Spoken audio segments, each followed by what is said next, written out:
¿Qué ocurre cuando, bueno, pues, y eso ya entramos dentro de la medicina natural, entramos dentro de la fisiología de la medicina natural? ¿Qué pasa? Bueno, pues si hay alguna debilidad a un sitio, en un sitio lejano, pues a lo mejor pues tenemos un problema de garganta, y la fisiología en medicina natural nos habla de que, hombre, tendremos que apoyar a ese riñón de alguna manera, independientemente que también tendremos que apoyar al pulmón, y bueno, esas cosas, esas técnicas que lleva la fisiología de medicina natural. Por ejemplo, cuando se plantea el asunto de las vacunas en las etapas de otoño, cuando, bueno, pues los pacientes, sobre todo pacientes de edad o pacientes que han tenido algún tipo de problema, pacientes a lo mejor que han sido operados de amígdalas, y bueno, son pacientes que habitualmente, periódicamente, todos los años hacen un catarro que en algún caso, sobre todo si no está tratado o está maltratado, bueno, pues se instaura a lo largo de todo el invierno y lo sueltan en primavera o en verano. De estos hay muchos pacientes. Claro, esos pacientes se han abonado a la vacuna. Si sostenemos la teoría, si en el mismo plano de la facultad, en el mismo plano de lo que se dice en los libros de las facultades de medicina, de lo que es la infección de un virus, y que cada año el virus es distinto. Este año no sé cuál será el virus de la gripe, pero todos llevan cada año una numeración. La teoría plantea que el virus de la gripe del año pasado no tiene nada que ver con el virus de la gripe de este año. En este caso, entonces, la vacuna es absurda.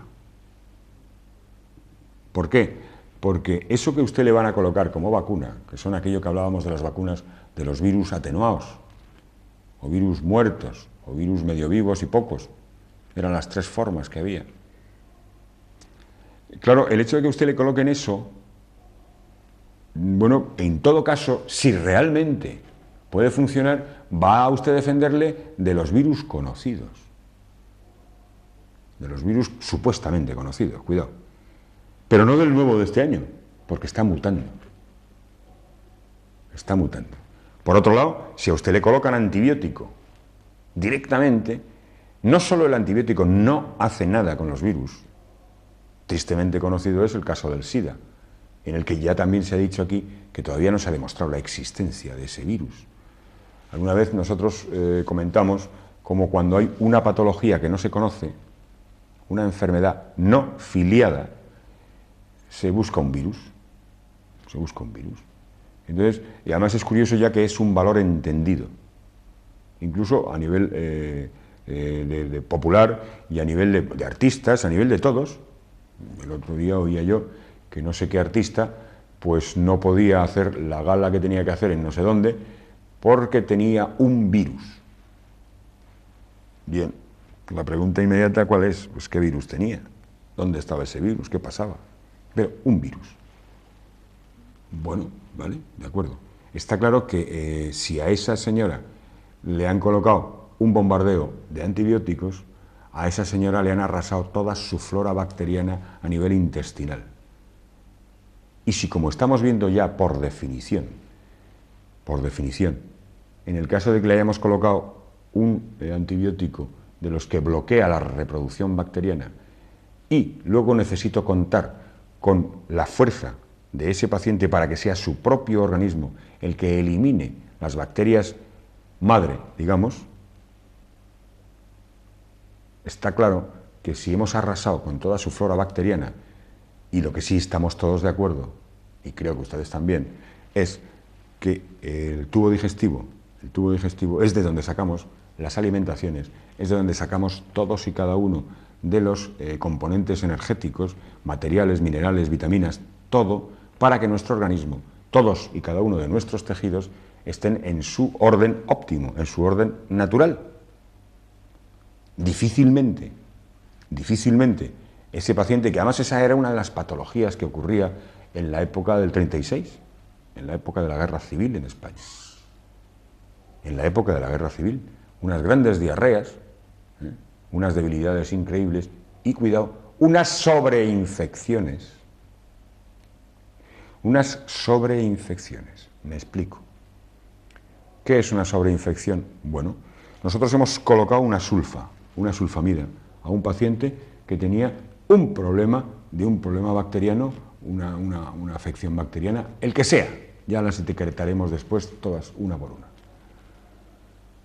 Hemos colocado esa sulfa. Si se descubrió en el 36, pues se la han colocado, como ese paciente en su vida le habían colocado ninguna sulfamida, inmediatamente responde, lógicamente, claro.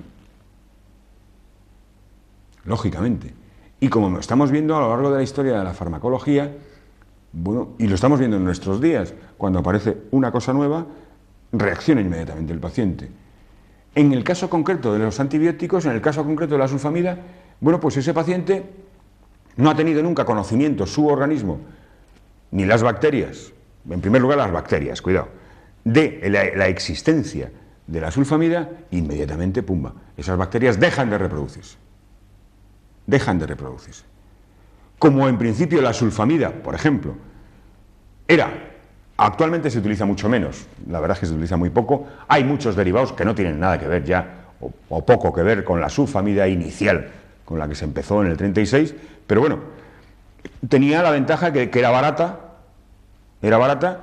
y que, bueno, pues en principio parecía que no producía efectos secundarios. Llegó un punto además en el que se asociaba directamente en la administración de sulfamida, indefectiblemente, pues en muchos casos acababa en unas diarreas, con náuseas, vómitos y dolores abdominales, molestias y tal. Pero se consideraba como un mal menor y ahí se quedaba. Está claro que esa sulfamida ha impedido la reproducción de las bacterias que estaban infectando al paciente. Pero están ahí. Cuando, claro, quitábamos el tratamiento. Ese paciente, en ese periodo de tiempo, eran tratamientos, en el caso de la sulfamida, puede haber reacciones de hipersensibilidad, puede haber a nivel de piel, con prurito, puede haber, ya hemos dicho lo de las náuseas, diarreas y vómitos, puede haber, incluso había un síndrome que se daba en niños y el 25% de los niños morían, indefectiblemente. De hecho, eso fue lo que se empezó a encontrar con el uso de las sulfamidas en el 36. Si vemos que tenemos un paciente con diarrea, quien más, quien menos, habrá tenido alguna vez en su vida diarrea, ¿no? Conocerá de la fortaleza que te da la diarrea, es decir, ninguna, ¿no? Entonces, si esa fortaleza a nivel físico ya lo nota uno, vamos a imaginarnos a nivel microscópico, a nivel de trabajo de los tejidos infectados por esa bacteria a la que se supone que ese organismo, que ya debe estar o debería estar sano y en condición para expulsar a esa bacteria, que es el origen del problema infeccioso, en principio, bueno, nos resuelva. Y resulta que no resuelve. Pero estoy suponiendo ahora mismo un caso concreto en el que realmente el origen, porque estamos hablando del año 36, donde no se utilizaban, no había los métodos diagnósticos que hay ahora, y por supuesto, cuando al médico se le colocaba una sulfa que era increíble porque los resultados eran inmediatos, bueno, porque estoy suponiendo que en cualquier proceso febril se colocarían sulfas, igual que ahora se colocan antibióticos y asociaciones antibióticas. Pero es que no todos los casos, no todas las patologías con desarrollo de fiebre, y esto también está en los libros de aquí, no todos los casos con fiebre obedecen a una etiología por microorganismos, obedecen a una etiología por bacterias, obedecen a una etiología por micobacterias. Entonces, imaginemos que a un paciente al que le hemos colocado por un proceso febril una sulfamida, en aquella época, en el 36, en un pueblo, en Vitigudino, se le coloca la pauta de... Estamos viendo que los efectos secundarios, los efectos indeseables de la sulfa, empiezan a los 5 o 6 días. Ese paciente está debilitado. pero bueno, ya no tiene el proceso febril, ya no tiene las décimas, ya no tiene tal, fuera el tratamiento. Esa bacteria que no está eliminada porque ese organismo no está en condiciones de eliminar esas bacterias, bueno, pues esa bacteria ya tiene conocimiento, ya tenía conocimiento de la sulfamida, ya había tenido relación con ella. Entonces, esa bacteria tenía que establecer su mecanismo de defensa. ¿Qué ocurría?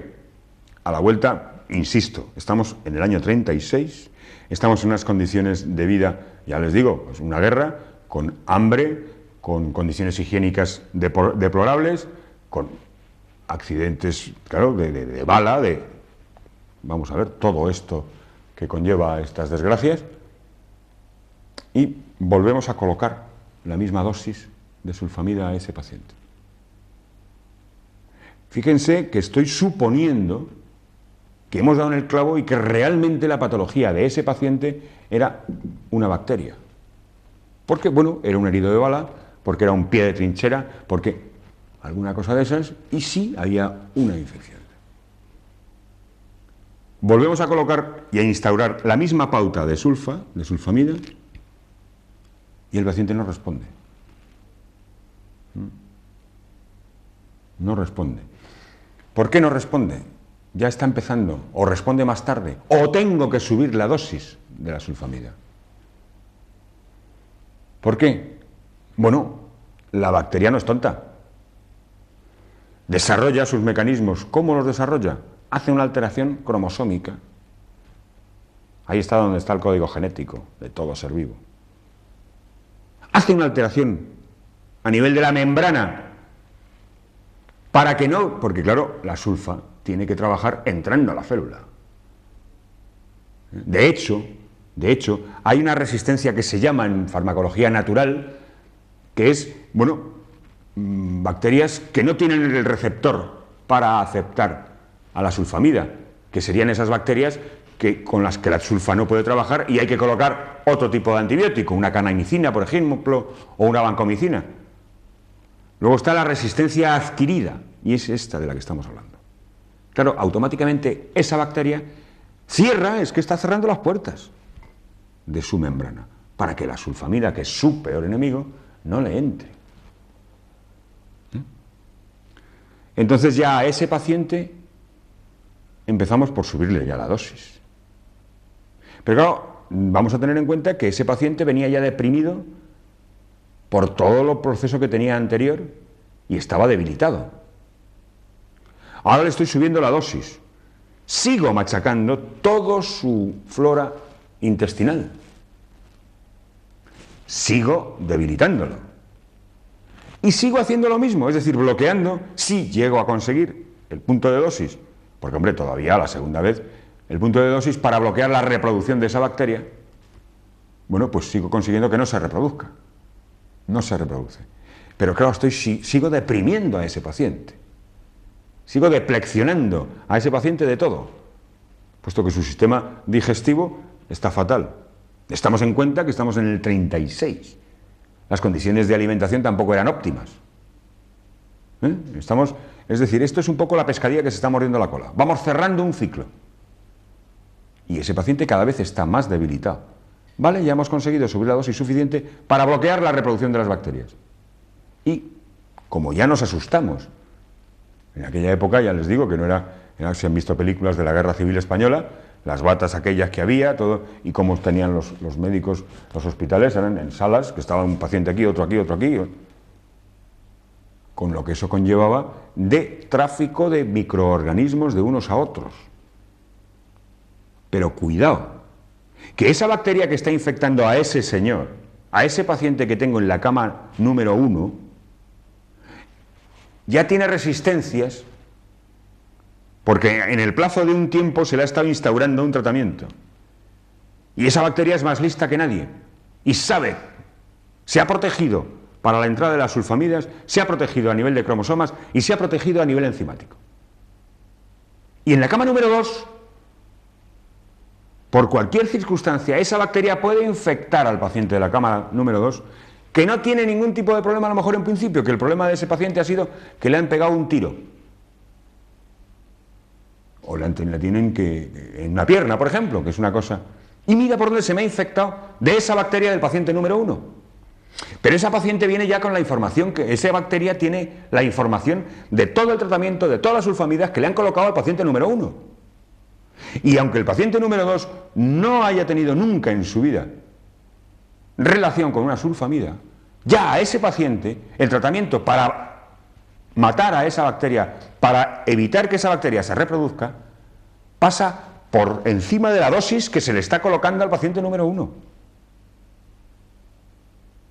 Esto es así. Actualmente, además, hay cepas resistentes, con todo el tráfico de antibióticos que hay cepas resistentes, lo que llamamos bacterias resistentes, a nivel de orofaringe, a nivel de intestinos, a nivel de corazón. En orofaringe y en intestinos el tráfico es fácil, pero es que cuidado, vivimos en una sociedad en la que usted hoy está en Sydney, Australia, y en unas horas está en Nueva York. Cuando alguna vez hemos visto en la prensa que un paciente infectado de una malaria o de una patología infecciosa, que es endémica, lo que se llama endémica, de una zona concreta de África, por ejemplo. Se llama endémico pues, bueno, porque está en esa zona y ya se sabe epidemiológicamente, se sabe que está ahí, pero como actualmente ese tráfico de aviones nos va a traer esa bacteria lista. Esa bacteria que ha tenido relación con todos y cada uno de los antibióticos que le han colocado. Y aunque usted en su vida se haya tomado un antibiótico, esa bacteria, en cuanto a usted le infecte, va a empezar desde el mismo umbral en el que lo dejó en el otro. No va a empezar por la dosis mínima, O sea, la bacteria tiene su memoria, ha desarrollado sus resistencias, ha hecho su cambio cromosómico, donde está el código genético. Ha desarrollado el escudo a nivel de membrana. Y ahí tiene usted el regalo. Pero en ese regalo estamos todos, en el sentido de que los laboratorios, además aquí hay un artículo, pero leeré en el próximo programa, porque se nos ha ido el tiempo, hay un artículo en el que se ve cómo esto nos puede acabar matando. Estamos traficando con algo muy serio.